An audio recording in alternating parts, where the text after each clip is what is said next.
Essa é a Laís. A Laís era uma criança bem tranquilinha até os 45 dias de vida. 45 dias de vida, a Laís começou a apresentar dificuldades para evacuar e abdômen distendido. E com o tempo, a gente foi vendo que ela tinha cada vez mais dificuldade, né? Porém, a gente levava ela nos médicos, mas os médicos não conseguiam descobrir o que ela tinha. Passamos por vários médicos, né? Ela passou por um tempo mais tranquilo, né? Mas quando foi dia 28 de março de 2024, a Laís não estava bem, não ficou bem. A gente precisou levar ela ao hospital, né, para fazer uma lavagem intestinal. E após essa lavagem intestinal, ela acabou tendo uma perfuração no intestino. E a gente saiu do hospital, voltamos novamente com ela. E aí quando a gente chegou com ela, os médicos falaram para nós que o estado dela era gravíssimo.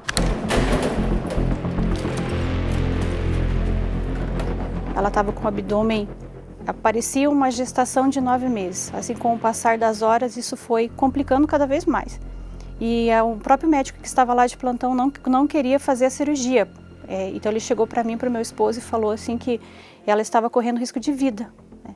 Que ela estava entrando em choque séptico. Ela estava com a parte do abdômen para baixo, até os pés, estava todo roxo. Ela não tinha mais circulação. Neste momento, o doutor e toda a equipe levaram ela para o centro cirúrgico. E nesse momento, eu falei para o meu esposo, né, que eu ia ter em casa, porque depois dessa cirurgia, ele falou para a gente que ela ia ter que ser transferida, né, para uma cidade que tivesse um suporte para ela, né, uma UTI pediátrica. E aí o meu esposo ficou com ela enquanto ela fazia essa primeira cirurgia. E depois dos 40 minutos, a enfermeira nos chamou para ir no centro cirúrgico, porque o doutor queria falar com a gente, né. E na próxima imagem, a gente tem o que foi retirado do corpo dela, né? Isso é o intestino dela, né? Então, assim, foi uma parte do intestino que foi retirado. Tanto que a parte de lá a gente já vê que é um pedaço bem grande, né?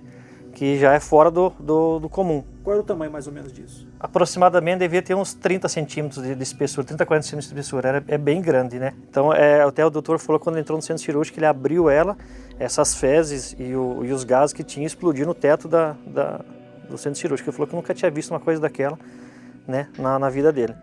Então foi que começou nossa batalha. A gente ficou sabendo que quando ela entrou no centro cirúrgico, ela teve uma parada respiratória e uma parada cardíaca. Aí eles conseguiram reanimar ela e daí foi feita a cirurgia. E com tudo isso, depois a maior preocupação de todos os médicos era que ela ficasse com várias sequelas, porque eles não sabiam quanto tempo ela tinha ficado com a parada respiratória, a parada cardíaca, né? Essa imagem é dela já no segundo dia, na UTI do segundo hospital. A médica responsável da UTI me chamou com meu esposo e falou: "Sente aqui na minha frente." Ela falou assim: "A gente teve uma batalha muito grande com a Laís. A Laís estava tendo falência múltipla dos órgãos. Então eu gostaria que vocês ficassem por aqui mesmo." O que a médica queria dizer que provavelmente ela não iria aguentar até o final do dia, que era pra gente ficar ali, pra gente não sair dali, né? E ela então, ali ela está com a sonda vesical, ela está com o dreno no pescoço, um total de 14 máquinas. A pressão dela era uma pressão de 6, 8, os batimentos cardíacos dela é 170, 190. Terceiro dia, ela começou a apresentar com muita febre. Aí o médico explicou pra gente que ela estava tendo uma infecção generalizada. Se olhar tua filha e o médico chegar e falar para você, talvez ela não volte. Então, a dor é muito grande. Assim, a nossa angústia nesses dias foi muito grande. O cardiologista que estava cuidando dela falou pra gente que ia ter que transferir ela para um terceiro hospital, porque ela estava com os rins dela estavam entrando em falência. E aí, quando foi 12 dias hospitalizada, nós fomos chamados meia-noite na UTI. Meia-noite, eles pediram pra gente estar lá. Meia-noite numa ligação, com certeza não ia ser boa, né? Nós chegamos correndo, quando a gente chegou lá, a gente só escutava aquele barulho das máquinas, médico correndo, enfermeira correndo, e ninguém vinha falar com a gente. Então a doutora responsável falou para nós assim, e falou assim: "Mãe, pai, a Laís, a barriga dela abriu e o intestino dela saiu para fora. Nesse momento o doutor chegou para mim e falou, eu vou entrar com ela no centro cirúrgico novamente, talvez ela não retorne, porque o estado dela é muito crítico. E a gente não pode dar mais sedação para ela, porque ela já está numa sedação no extremo.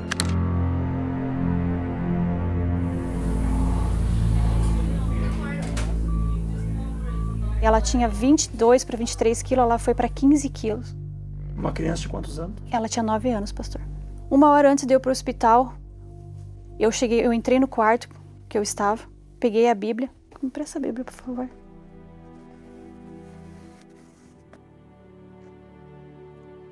E eu falei com Deus. Eu falei, Senhor, verdadeiramente, o Senhor tomou sobre si as enfermidades da Laís e as dores da Laís o Senhor levou sobre si.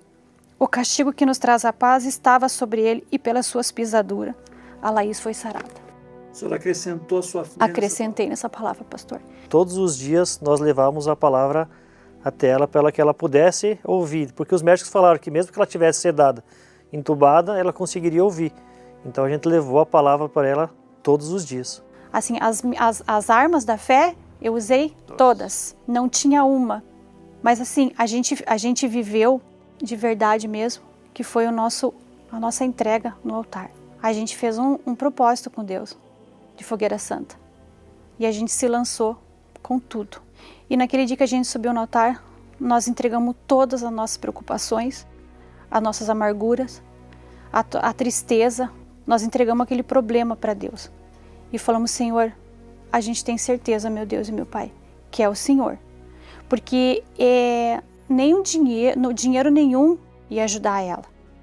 Exato, a gente poderia vender nosso carro, nossa casa, nossos bens, tudo a gente poderia vender, porque a gente não ia conseguir fazer nada naquele estado que ela estava, né? Então era só Deus mesmo que podia resolver a situação dela. Quando chegou no 29º dia, eu cheguei meio-dia no hospital para fazer a visita. E quando eu entrei, eu vi que todos os médicos e os enfermeiros iam até onde ela estava acamada. E eu não entendi o que estava acontecendo. Eu falei, meu Senhor, eu não acredito que aconteceu mais alguma coisa com ela. Então, quando eu entrei na UTI... Obrigada, meu Senhor. A resposta da minha oração. Da mesma forma que eu pedi, Deus fez. Cheguei lá no hospital, esse dia minha filha estava estubada. E ela estava respirando normal. Ali todas as enfermeiras, médicos, estavam emocionados, né? E ela então, com o passar dos dias, já estava começando com a parte da alimentação, já estava falando super bem. E sequelas, não teve nenhuma sequelas, exatamente zero. Para eles, todo dia era uma surpresa. Eles paravam, os médicos paravam e olhavam para ela e diziam assim, ela é o próprio milagre. E aí foram um total de 42 dias de UTI. Ela falou assim pro doutor, eu vou sair caminhando da UTI. O doutor falou, Laís, não, você tá muito magrinha, você não vai aguentar. Não, doutor, eu entrei de maca, entubada, mas eu vou sair caminhando daqui. 42 dias de UTI, assim como ela falou, ela saiu caminhando. Quem é essa daqui que está chegando aqui? Essa é a Laís. Tudo bem, Laís? Como é que você está hoje? Bom. Tá bem? 42 dias de UTI, 47 dias hospitalizada. E o grande dia, como nós prometemos para Deus, que o primeiro lugar que a gente ia levar ela é no altar. E ela dizia para mim, eu estava com muita saudade, mãe, do altar, muita saudade da casa do Pai. Não é mesmo? Tá emocionada, Laís? Por quê? Porque Jesus fez um milagre na minha vida. Fez mesmo, né? Por completo.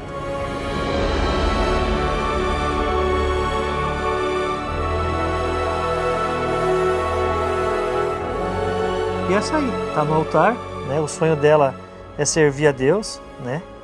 Então tá no caminho já. E o Senhor Jesus deixou ela perfeita, sem sequela. Ela tem uma vida tranquila.